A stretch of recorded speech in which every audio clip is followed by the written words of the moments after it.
विधि की बात करते हैं। परियोजना विधि छात्र केंद्रित विधि है एक तरह की। परियोजना विधि को हम योजना विधि भी कहते हैं और इंग्लिश में नाम इसका प्रोजेक्ट मेथड है।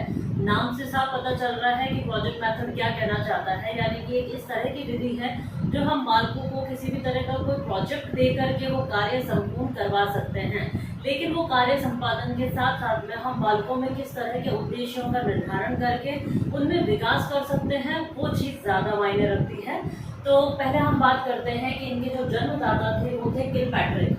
जो ह्यूरिस्टिक मेथड था उनके थे आर्मस्ट्रॉन्ग और इनके थे किलपैट्रिक। किलपैट्रिक ने परिभाषा दी थी, उन्हीं के शब्दों में मैं आपको बताती हूँ। योजना एक सहृदय सपरियोजन, यानी कि वो जो सपरियोजन का मतलब प्रोजेक्ट के साथ में किया गया कार्य होता है, और सहृदय मतलब इसमें जो भी इंटरेक्शन होगा, चाहे वो छात्र का हो और जो टीचर का हो, दोनों का मिला जुला इसमें रुचि शामिल होगी, यानी कि वो सहृदय द्वारा कार्य किया जाएगा।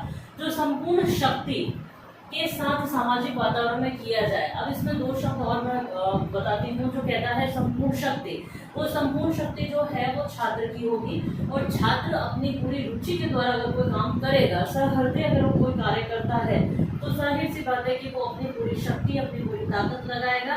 इसी के साथ साथ में वो सामाजिक वातावरण के अंतर्गत कार्य करेगा। सामाजिक वातावरण को इसमें यूज क्यों किया गया? क्योंकि देखिए इसमें क्या होता है कि एक पूरा का पूरा, मान लीजिए बच्चों का ग्रुप बैठा है, हम क्लास ले रहे हैं। कोई भी टीचर क्लास लेते वक्त भी ये योजना विधि काम में ले सकता है। जब किसी भी टॉपिक को छेड़ दिया जाए या कोई प्रकरण पर वार्ता की जाए, तो उस वार्ता के अंतर्गत हम ये परियोजना विधि इस्तेमाल में करके उस वार्ताओं के द्वारा या उन वार्तालाप के द्वारा छात्रों के समक्ष एक समस्या रख सकते हैं, और वो समस्या जो है वो परियोजना विधि के द्वारा हल करने लायक होनी भी चाहिए। जब वो समस्या ऐसी हो जिसकी वजह से बालक सबके साथ मिलकर के कार्य कर सके, सहृदय कार्य कर सके, दोनों की रुचि के अनुसार कार्य कर सके, चाहे वो रुचि शिक्षक की हो और छात्र की, दोनों की रुचि के अनुसार कार्य हो सके, उसी को हम कहते हैं परियोजना विधि। ये एक छोटी सी वार्ता के द्वारा भी शुरू हो सकती है। अब देखिए जो खास चीज़ है वो है इसके सोपान। सोपान क्या है कि प्रस्तुति प्रदान की जाती है सबसे पहले, यानी कि आप नॉर्मल एक कंडीशन बनाइए जिसके द्वारा बालक जो है उन परिस्थितियों के अंदर उन समस्याओं का समाधान कर सके या उन समस्याओं का चयन कर सके। हम परिस्थिति या हम मतलब शिक्षक जो है वो परिस्थिति जानबूझ करके क्रिएट करता है, लेकिन वो परिस्थिति जो है वो वार्ता के द्वारा भी हो सकती है, नॉर्मल मीटिंग के द्वारा भी हो सकती है, या हम कोई ना कोई चीज़ की अगर शिक्षण कर रहे हैं, अधिगम कर रहे हैं, उसके द्वारा भी वो परिस्थिति क्रिएट की जा सकती है। लेकिन वो परिस्थिति इस प्रकार की होनी चाहिए जिसमें उद्देश्य निर्धारित किए जाएं। लेकिन पहले परिस्थिति होगी, उसके बाद उसका चयन होगा, चयन भी होगा तो उस परिस्थिति में से समस्या का चयन किया जाएगा। बालकों के स्तर और बालकों की रुचि के अनुसार उस समस्या का चयन किया जाएगा जो बालक को दी जा रही है परियोजना विधि के द्वारा। अब आता है उद्देश्य निर्धारण, मतलब वो समस्या जो है उसका चयन करने के बाद में शिक्षक यह तय करेगा कि उस समस्या के द्वारा बालकों में किस प्रकार के उद्देश्य निर्धारण किए जा सकते हैं, या उन उद्देश्यों के द्वारा बालकों में किस प्रकार के गुणों का विकास किया जा सकता है। किस प्रकार के उद्देश्य निर्धारित किए जाएंगे ये अंतिम तक चलेगा।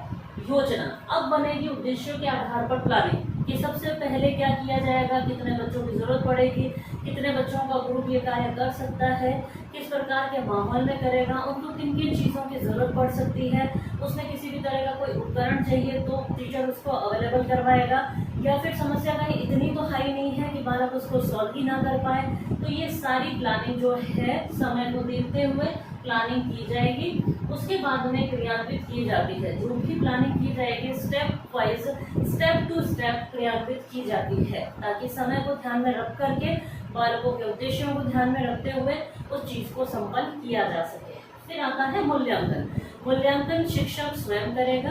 हाँ, अगर यहाँ पर कहीं पर भी इन सोपानों में शिक्षक की आवश्यकता आती है तो वो बालकों की एक परामर्श के रूप में मदद कर सकता है, एक मार्गदर्शक के रूप में मदद कर सकता है।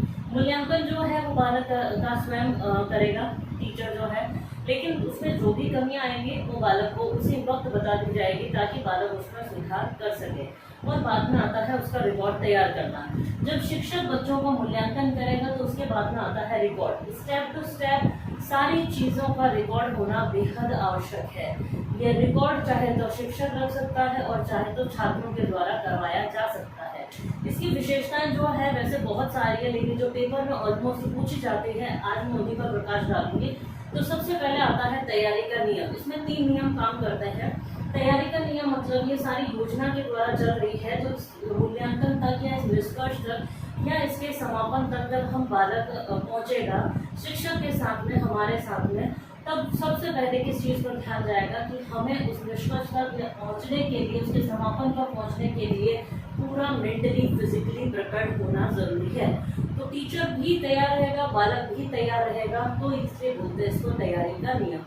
दूसरा जो नियम है वह है अभ्यास का नियम। बालक जो है बार बार सफल भी हो सकता है, असफल भी हो सकता है। तो ये प्रोजेक्ट मेथड जो है वो बालक को मोटिवेट भी करेगा और अपनी जितनी भी कमियां, असफलता है उसमें सुधार करके बालक को आगे की तरफ बढ़ने को मदद करता है। ये सारी चीज़ें डिपेंड करती है अभ्यास पर। जितना बालक उस चीज़ को करेगा उतना उसको प्रैक्टिस होगी और उतनी ही शानदार तरीके से वो आगे बढ़ेगा अपने आप में सुधार करके। फिर देखिए प्रभाव का नियम, ये बेहद आवश्यक है।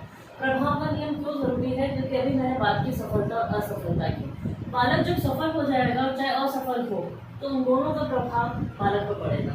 बालक छोड़िए इंसान तक भी पड़ता है। कोई भी इंसान अपनी लाइफ में अगर सफल हो जाता है उसका प्रभाव उस पर एक पॉजिटिव वे में पड़ता है, वो आगे बढ़ने की कोशिश करता है।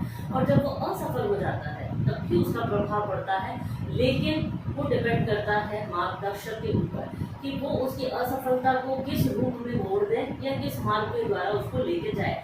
वो उसको चाहे तो उसको मोटिवेट करके आगे बढ़ा सकता है, उसकी कमियों को सुधार करके, या फिर उसको जैसे के तैसे ही पड़े रहने देता है, या फिर उसको नेगेटिव भी प्रभाव डाल देता है। तो ऑलमोस्ट प्रभाव चाहे वो पॉजिटिव नेगेटिव दोनों डिपेंड करते हैं मार्गदर्शक पर। सामूहिक अंतःक्रिया, क्योंकि हम पहले ही बात कर चुके हैं सामाजिक वातावरण, तो सामूहिक वातावरण या सामूहिक अंतःक्रिया जो है वो क्या है? ये विधि क्वेश्चन अगर आता है कि परियोजना विधि जो है वो किस तरह की है, ऑप्शन आते हैं तो आपका टिक होगा सामूहिक अंतःक्रिया। सामूहिक अंतःक्रिया क्यों? क्योंकि बालक इसमें सब मिलकर के कार्य करते हैं, एक दूसरे को मदद करना सीखते हैं, सहयोग की भावना क्रिएट होती है, इसलिए हम इसको बोलते हैं सामूहिक अंतःक्रिया। फिर आता है परिश्रम की मर्यादा, यानी कि जितना भी काम किया गया है सब एक दूसरे की रेस्पेक्ट करना इसमें सीखते हैं। डिग्निटी ऑफ द लेबर, यानी कि सब एक दूसरे को मदद करना सीखेंगे और बताएंगे कि भाई इसमें ये कमी थी, इसमें ये थी, तो इसमें पूरा समूह मिल करके कार्य करता है। मानसिक परिधि, ये जरूरी है। मानसिक परिधि जो है, यानी कि मैंने क्यों बोला है, क्योंकि जितनी भी रेंज आती है मेंटल एबिलिटी की, योग्यता की, क्षमताओं की, वो सारी इसी के अंदर आती है, चाहे वो बुद्धि लब्धि क्यों ना हो। ये सारी चीज़ें डिपेंड करेगी उसके मूल्यांकन तक, यानी कि जब हमने उस परियोजना का जो सरलीकरण या फिर जब तक वो सफल नहीं होती उसका रिजल्ट जब हम देखेंगे वो आएगा मानसिक परिधि के अंतर्गत। ये इम्पोर्टेंट है, थोड़ा सा ध्यान में रखिएगा। फिर आता है सहसंबंध। इसकी सबसे अच्छी बात यह है कि जब हम वार्ताओं के द्वारा या प्रकरण के द्वारा शिक्षक परियोजना या समस्या का चयन करके बालकों के सामने जब रखता है तब वो प्रकरण जो है वो सारे सब्जेक्ट से कोरिलेट होता है, यानी कि हम विषय के द्वारा उसको सहसंबंधित करके बालकों को पढ़ाते हैं तो बालक उसमें ज़्यादा इंटरेस्ट लेता है और वो चीज़ें विषय के अंतर्गत जब आती है तो बालक उस चीज़ को ज़्यादा प्रभावशाली तरीके से याद भी रखता है। तो ये चीज़ होती है आज की हमारी प्रोजेक्ट मेथड।